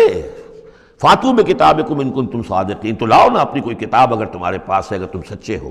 وجعلوا بینہ وبین الجنۃ نسبا، اور انہوں نے ایسا بھی کیا ہے کہ اللہ اور جنوں کے درمیان بھی نسب کا رشتہ قائم کر دیا ہے۔ وَلَقَدْ عَلِمَتِ الْجِنَّةُ وَإِنَّهُمْ لَمُحْضَرُونَ، اور جنوں کو خوب معلوم ہے کہ انہیں تو گرفتار کر کے پیش کیا جائے گا، سب کے سب جو ہے حاضر کیے جائیں گے۔ سبحان اللہ عما یصفون، اللہ پاک ہے ان تمام چیزوں سے جو یہ بیان کر رہے ہیں۔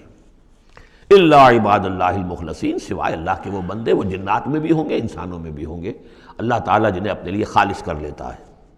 فَإِنَّكُمْ وَمَا تَعْبُدُونَ، تو تم اور وہ کہ جن کو تم پوجتے ہو، وَمَا أَنْتُمْ عَلَيْهِ بِفَاتِنِينَ، اور کسی کو اس کے ہاتھ سے بہکا کر نہیں لے سکتے، الا من هو صال الجحیم، سوائے اس کے کہ جو خود گرنے والا ہے جہنم کے اندر۔ وما منا الا له مقام معلوم، اب یہ جو ہے یہاں پر جو اس صورت کے شروع کا معاملہ تھا اس کے ساتھ اب جڑ کر یہ بات آ رہی، والصافات صفا فالزاجرات زجرا فالتالیات ذکرا، وہ فرشتے جو صفیں باندھ کر حاضر رہتے ہیں اللہ کے حضور میں، پھر جس کو حکم ہوتا ہے عذاب الہی کہیں بھیجنے کا تو وہ ڈانٹتا ہے، اور اس کی چنگھاڑ جو ہے اسی سے وہ پھر قومیں اور بستیاں ہلاک ہوتی ہیں۔ فالتالیات ذکراً، جن کو حکم ہوتا ہے وہ اللہ کے ذکر کی تلاوت کرتے ہوئے اللہ کے نبیوں تک اس کو پہنچاتے ہیں پیغامات کو۔ اب وہاں ان کی طرف سے وما منا الا له مقام معلوم، ہم میں سے کوئی نہیں ہے، یہ فرشتوں کی طرف سے کہا جا رہا ہے، مگر یہ کہ اس کا ایک ٹھکانہ مقرر ہے۔ دربار میں کوئی 5000 ہے، کوئی 10,000 ہے، کوئی 30,000 ہے، ایسے ہی ہر ایک کا ایک مقام معلوم ہے، مرتبہ مقام معین ہے۔ ملائکہ مقربین ہے، ملائکہ اعلیٰ ہے، ملائکہ دنیا ہے، ملائکہ اسفل ہے، یہ سب کے سب ہیں۔ وما منا الا له مقام معلوم وانا لنحن الصافون، اور ہم تو سب کے سب صفیں باندھے ہوئے مستعد کھڑے ہوتے ہیں۔ وانا لنحن المسبحون، اور یقیناً ہم تو سب کے سب تسبیح کرنے والے ہیں پروردگار کی۔ وَإِن كَانُوا لَيَقُولُونَ لَوْ أَنَّ عِندَنَا ذِكْرًا مِنَ الْأَوَّلِينَ لَكُنَّا عِبَادَ اللَّهِ الْمُخْلَصِينَ، اور یہ لوگ تو کہا کرتے تھے، بہت زور دے کر کہتے تھے، قسمیں کھا کر کہتے تھے، اگر جیسا کہ پہلوں کے پاس ذکر آیا تھا، اگر ہمارے پاس بھی آیا ہوتا، لَوْ أَنَّ عِندَنَا ذِكْرًا مِنَ الْأَوَّلِينَ لَكُنَّا عِبَادَ اللَّهِ الْمُخْلَصِينَ، تو ہم تو سب کے سب اللہ کے بڑے نیک اور مخلص بندے بن گئے ہوتے۔ فَكَفَرُوا بِهِ فَسَوْفَ يَعْلَمُونَ، اب جب وہ ذکر آ گیا ہے تو اس سے کفر کر رہے ہیں، اس کا انکار کر رہے ہیں، تو ان قریب یہ جان لیں گے کہ اس کی کیا پاداش ان کو بھگتنی پڑے گی۔ وَلَقَدْ سَبَقَتْ كَلِمَتُنَا لِعِبَادِنَا الْمُرْسَلِينَ، یہ آیات بھی بہت اہم ہے فلسفہ قرآن کے اعتبار سے۔ رسولوں اور نبیوں میں ایک بنیادی فرق یہ ہے، نبی کے لیے لازم نہیں ہے کہ اللہ کی مدد آئے اور اسے غلبہ دیا جائے، نبی قتل بھی ہو سکتے ہیں، حضرت یحییٰ قتل ہو گئے، حضرت زکریا قتل ہو گئے، لیکن رسول کو قتل نہیں کیا جا سکتا، رسول مغلوب نہیں ہوگا۔ جیسے ہی محسوس ہوگا کہ اب قوم غالب آ رہی ہے، رسول مغلوب ہو رہا ہے، رسول اور اس کے ساتھیوں کو بچا لیا جائے گا اور پوری قوم کو غرق کر دیا جائے گا یا برباد کر دیا جائے گا۔ یہ اللہ کا قاعدہ قانون ہے رسولوں کے بارے میں۔ وَلَقَدْ سَبَقَتْ كَلِمَتُنَا لِعِبَادِنَا الْمُرْسَلِينَ، یہ بات تو ہماری پہلے سے طے شدہ ہے اپنے ان بندوں کے لیے کہ جن کو ہم رسول بنا کر بھیجتے ہیں، عبادنا المرسلین، انہم لہم المنصورون، یقیناً ان کی مدد کی جائے گی۔ اور میں یہ صیغہ جو ہے مستقبل کا بول رہا ہوں، اصل میں تو اب وہ بات ختم ہو چکی محمد الرسول اللہ صلی اللہ علیہ وسلم پر، لیکن ماضی میں یہ اللہ کا قاعدہ اور قانون رہا ہے رسالت کے بعد میں۔ وَإِنَّ جُنْدَنَا لَهُمُ الْغَالِبُونَ، اور یقیناً ہمارا لشکر جو ہے وہی غالب آ کر رہے گا۔ یعنی اللہ کا لشکر کون ہے؟ اللہ کا حزب اللہ کون سی ہے؟ اللہ کا رسول اور اس کے ساتھی اہل ایمان۔ محمد الرسول اللہ والذین معہ، یہ کون تھے؟ یہ حزب اللہ تھے، اپنے وقت کے حزب اللہ یہ ہے۔ اور عیسیٰ اور ان کے ساتھ ان کے حواری یہ کون تھے؟ یہ اس دور کی حزب اللہ ہے۔ فَتَوَلَّ عَنْهُمْ حَتَّىٰ حِينٍ، تو اے نبی ذرا آپ رخ پھیر لیجئے ان سے ایک وقت تک کے لیے، آپ زیادہ ان کی یہ استہزاء کریں، تمسخر کریں، آپ پرواہ نہ کریں، آپ اپنا رخ ہی پھیر لیجئے۔ وَأَبْصِرْهُمْ فَسَوْفَ يُبْصِرُونَ، تو آپ بھی ذرا ان کو دیکھتے رہیے، آپ اعراض کر کے ذرا پھر انتظار کیجئے، دیکھتے رہیے دور سے۔ فسوف یبصرون، تو عنقریب یہ بھی دیکھ لیں گے۔ افبعذابنا یستعجلون، تو کیا یہ ہمارے عذاب کی جلدی مچا رہے ہیں کہ لے آؤ محمد عذاب صلی اللہ علیہ وسلم۔ فَإِذَا نَزَلَ بِسَاحَتِهِمْ فَسَاءَ صَبَاحُ الْمُجْرِمِينَ منذرین، پھر جب وہ عذاب اترے گا ان کے میدان میں، ساحہ کہتے ہیں بڑے میدان کو، کہ جیسے گھر ہے اور اس کے درمیان میں کوئی بڑا جو ہے پارک ہے جیسے ہمارے ہاں ہوتے ہیں۔ فَإِذَا نَزَلَ بِسَاحَتِهِمْ، جب ان کے اس بڑے میدان میں وہ اترے گا وہ عذاب، فَسَاءَ صَبَاحُ الْمُنذَرِينَ، تو وہ بہت بری صبح ہوگی ان کے لیے جن کو خبردار کر دیا گیا تھا۔ وَتَوَلَّ عَنْهُمْ حَتَّىٰ حِينٍ، پھر دوبارہ اے نبی ابھی ذرا آپ ان کی طرف سے آپ رخ پھیر لیجئے، ان کے انکار سے زیادہ دلگیر بھی نہ ہو، ان کے انجام کے بارے میں زیادہ صدمہ بھی نہ کریں۔ وَلَا تَحْزَنْ عَلَيْهِمْ، آپ ان کے بارے میں رنج و افسوس بھی نہ رکھیں۔ فَلَعَلَّكَ بَاخِعٌ نَفْسَكَ أَلَّا يَكُونُوا مُؤْمِنِينَ، آپ اس صدمے سے اپنے آپ کو، اپنی جان کو نہ گھلائیں کہ یہ ایمان نہیں لا رہے۔ وَأَبْصِرْ فَسَوْفَ يُبْصِرُونَ، آپ بھی دیکھتے رہیے اور عنقریب یہ بھی دیکھ لیں گے۔ سبحان ربک رب العزت عما یصفون، پاک ہے اللہ تیرا پروردگار جو رب العزت ہے، عزت اور اقتدار اور اختیار والا ہے، عما یصفون، ان تمام چیزوں سے کہ جو یہ بیان کرتے ہیں۔ یہ نوٹ کرنے والی بات ہے کہ وصف اسی سے یصفون بنا ہے اور اسی سے صفت بنا ہے۔ قرآن مجید میں اللہ کے لیے یہ لفظ استعمال ہوتا ہے صرف لوگوں کی طرف سے۔ اللہ تعالیٰ نے اپنی کوئی صفت قرآن میں اس ایجابی یا مثبت طور پر بیان نہیں کی ہے۔ ویسے ہم احادیث میں لفظ ہے، لیکن یہ کہ یہ بات نوٹ کر لیجیے، قرآن میں صرف نام آتا ہے، لہ الاسماء الحسنی، اس کے ہیں تمام اچھے نام۔ اللہ کے لیے صفت کا لفظ کہیں واضح طور پر صراحتاً جو ہے وہ نہیں آیا ہے۔ جہاں بھی آیا عما یصفون، جو کچھ یہ اس کو وصف بیان کر رہے ہیں، جو کچھ اس کے بارے میں یہ کہہ رہے ہیں، سبحانہ و تعالی عما یصفون، اللہ اس سے پاک ہے، بلند و برتر ہے۔ وسلام علی المرسلین، اور سلام ہو تمام رسولوں پر، والحمد للہ رب العالمین، اور کل حمد بلکہ کل شکر زیادہ موضوع ہے اللہ کے لیے ہے جو تمام جہانوں کا مالک اور رب ہے۔ سورۃ صاد، بسم اللہ الرحمن الرحیم، صاد والقرآن ذی الذکر۔ تین صورتیں قرآن مجید کی ایسی ہیں جو ایک حرف سے شروع ہوئی ہیں، ایک حرف، حرف مقطع کہیں گے، اب اسے مقطعات تو نہیں کہہ سکتے اس لیے کہ کئی حروف تو نہیں ہیں۔ ایک سورہ صاد ہے، ایک سورہ نون ہے، اور ایک سورہ قاف ہے۔ یہ سورہ صاد جو ہے یہ اس گروپ میں ہے، اس میں جو ہم پڑھ رہے ہیں جس کا مرکزی مضمون ہے توحید۔ سورہ قاف پہلی صورت ہے اس گروپ، ان دو گروپوں کی کہ جن کا مرکزی مضمون ہے آخرت اور انذار آخرت، اور سورۃ القلم بالکل ابتدائی دور کی ہے۔ صاد والقرآن ذی الذکر، یہ بھی نوٹ کر لیجئے کہ صاد پر یہاں آیت نہیں ہے، ایک حرف جہاں آیا ہے وہ آیت نہیں ہے، البتہ دو پر حامیم، یاسین یہ آیت ہے، طٰہٰ یہ آیت ہے، لیکن کہیں کہیں تین پر بھی آیت نہیں، الف لام را آیت نہیں ہے، الف لام میم آیت ہے۔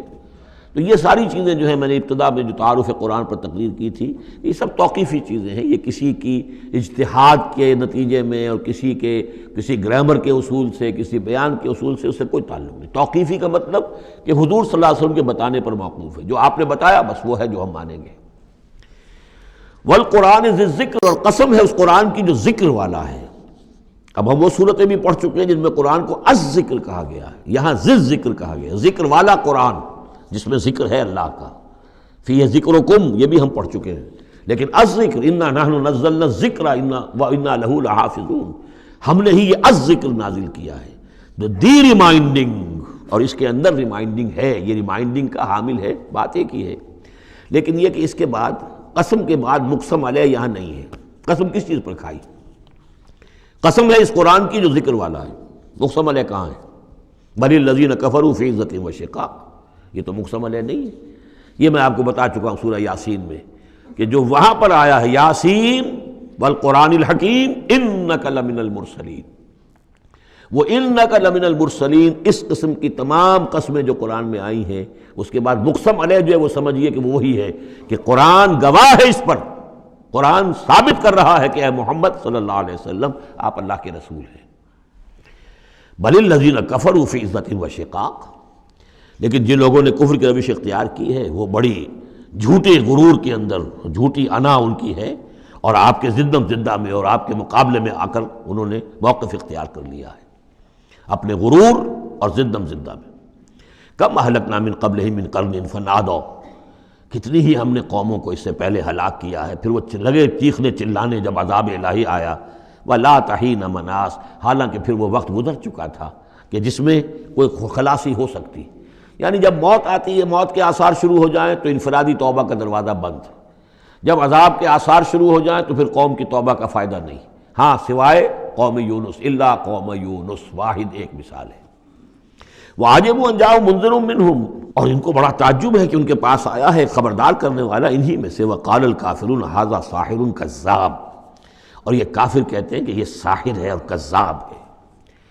یہ دیکھ لیجئے، یہ لفظ جو ہے یہ بہت ثقیل لفظ ہے، لیکن یہ قرآن مجید میں آیا ہے۔ اور یہ نوٹ کر لیجئے کہ اصل میں یہ چونکہ میں عرض کر چکا ہوں کہ چوتھے سال کے بعد یہ جو دو گروپ ہیں صورتوں کے، جن میں سے پہلے گروپ کی 8 صورتیں ہم پڑھ چکے ہیں، اور دوسری کی 13 صورتوں میں سے اب ہم آگے آ گئے ہیں، ان میں 4 پڑھ چکے ہیں، سورہ سبا اور فاطر، یاسین اور صافات، 5ویں صورت یہ ہے صاد۔ یہ ہے سن 4 سے سن 8 تک کی بالعموم سوائے صافات کے۔ اس کو آپ نے دیکھا کہ 5 رکوعوں میں 182 آیات ہیں، وہ بالکل وہی انداز ہے، چھوٹی چھوٹی صورتیں، رکوع جو ہے 5 ہیں، 182 آیات ہیں، ایک ایک رکوع کے اندر 53 آیات بھی ہیں، ایک رکوع کے اندر اس سورہ مبارکہ میں۔ بہرحال تو یہ صورت جو ہے اس وقت کی ہیں جبکہ وہ جو کشاکش تھی عرب میں وہ شدت اختیار کر چکی تھی، لہذا ان کا اب ان پر جو حملہ حضور پر وہ کر رہے تھے وہ بھی اب شدید ہو چکا تھا۔ ابتدائی دور میں صرف کہا تھا مجنون، معلوم ہوتا ہے کوئی ان کا دماغی توازن ٹھیک نہیں رہا، کسی نے ہمدردانہ بھی کہا کہ معلوم ہوتا ہے کہ کچھ، جیسے ہم بھی کبھی کہتے ہیں کہ کوئی شخص چلہ کشی کرتا تھا، کوئی خشکی چڑھ گئی ہے، کیا ہو گیا ہے، اس طرح کا معاملہ ہو گیا، یہ جایا کرتے تھے، بیٹھتے تھے وہاں غار حرا میں، پتہ نہیں کوئی آسیب آ گیا ہے یا کیا ہوا ہے۔ تو ہمدردی کے انداز میں بھی عتبہ ابن ربیعہ نے ایک مرتبہ کہا کہ بھتیجے میرے بڑے تعلقات ہیں، بڑے عاملوں سے کاہنوں سے میں واقف ہوں، واقعتاً آپ مجھے بتائیے اگر آپ کو اس طرح کا مسئلہ ہے تو میں کسی کاہن کو اور کسی عامل کو بلا کر آپ کا علاج کراؤں۔ تو کچھ ہمدردی بھی تھی، کچھ ویسے استہزاء بھی تھا، کچھ تمسخر بھی تھا، لیکن یہ کہ وہ انداز اور تھا۔ اب جو آ کر انداز ہو گیا، انہیں یہ خطرہ ہو گیا تھا کہ یہ تو بہت شدید ہمارے لیے اب جو صورتحال ہے، یہ تو اب یہ آندھی بن گئی ہے، ہم نے سمجھا تھا مشت غبار ہی ہے، بس یہ ایک ریت کی ایک مٹھی ہے اور کچھ نہیں ہے، یہ تو ایک آندھی بن گئی، جھکڑ بن گیا، لہذا اس کا راستہ روکنا ضروری ہے۔ تو اب ان کا جو حضور پر ذاتی حملہ ہے وہ بھی سخت ہو گیا ہے۔ وقال الکافرون ھذا ساحر کذاب، انہوں نے کہا کہ یہ جادوگر ہے، جھوٹا ہے۔ اجعل الالہۃ الہا واحدہ، دیکھیے یہ ہے اصل مضمون توحید، ان صورتوں کا جو اصل مرکزی مضمون ہے، کیا اس نے تمام آلہہ کو بس ایک الہ بنا دیا، سارے الہ ختم کر دیے، بس ایک اللہ؟ ان ھذا لشیء عجاب، یہ تو بڑی عجیب بات ہے۔ وانطلق الملأ منهم ان امشوا واصبروا علی آلہتکم ان ھذا لشیء یراد، بڑا نقشہ کھینچ دیا ہے جس کو ورلڈ پکچر کہتے ہیں، کہ ایسا نقشہ ہے جیسے کہ حضور کھڑے ہیں، دعوت دے رہے ہیں، اور کچھ لوگ ہیں، مجمع بھی ہے، کچھ ان کے سردار بھی ہیں، وہ سردار بھی سن رہے ہیں، اور یہ سب سن کر کہتے ہیں وانطلق الملأ، خود بھی چل پڑے وہاں سے، وانطلق الملأ منهم، اور لوگوں سے کہا امشوا، جاؤ جاؤ، کہاں کھڑے ہو، کیوں سن رہے ہو، امشوا جاؤ، واصبروا علی آلہتکم، اور جمے رہو اپنے معبودوں کے اوپر، یہ محمد کے کہنے سے اپنے کسی معبود کو ترک نہ کر دینا۔ وانطلق الملأ منهم ان امشوا واصبروا علی آلہتکم ان ھذا لشیء یراد، یہ تو کوئی خاص مقصد معلوم ہوتا ہے ان کا، ان کی نیت کچھ خراب ہے، یہ کوئی حکومت چاہتے ہیں، شاید کوئی اپنا غلبہ اور اقتدار چاہتے ہیں، یہ بات جو ہے ایسی ویسی نہیں ہے، یقیناً اس کے پیچھے کوئی بڑا مقصد ہے۔ ان ھذا لشیء یراد، جس کا ارادہ کیا گیا ہے، کوئی اسکیم ہے۔ ما سمعنا بھذا فی الملۃ الاخرہ، ہم نے تو ایسی بات سنی نہیں، ہمارا پچھلا چلا آ رہا ہے، ہمارا دین چلا آ رہا ہے، ہماری روایات ہیں، ہمارے آباء و اجداد کی باتیں ہیں جو نسل بعد نسل منتقل ہوئی ہیں، یہ بات جو آج یہ کہہ رہے ہیں وہ ہم نے تو سنی نہیں۔ ان ھذا الا الاختلاف، یہ نہیں ہے مگر گھڑی ہوئی چیز ہے، خلق کی ہوئی چیز ہے، اختلاف باب افتعال خلق سے۔